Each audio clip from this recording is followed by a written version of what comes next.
بیرانینا امریک سردار نامه جلالشه مجلالشه نامکستانده بو نامه را توی شکل کما ازدیاه بو که آتبون بر زیارته گشک پیخاص بون جلیسپی لوان بو نامه دا بحثا قواله که دکرن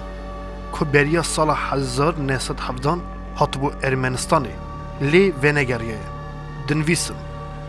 گلو ام هاجوی قوالی هنه او ساخه یان مریه مزان بو وکی او قوال راستی هاتیه ارمنستان لی پاشه وقتا سینور هاتیه گرتنه نکار بیه وگره و داره چوی رحمته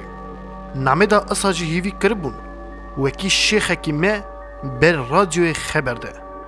بنا صافی کرنا و پرسه خلیل مرادوف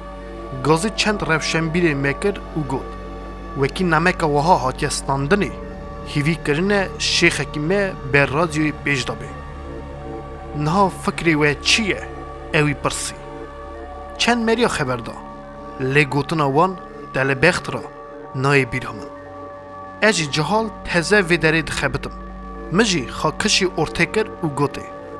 اتار شهرو شیخه ام تکستکا اصاب بنویسن که مرا دست بده بدنه برا بخونه ده بیرامن اوسوی بکو که خاخا شیخ بو اندمی محکمه ارمنستانی تفرا بلند بو هلدا او گود امی چاوا رابن میکروفونا رادیو سوویتی بدنه شیخ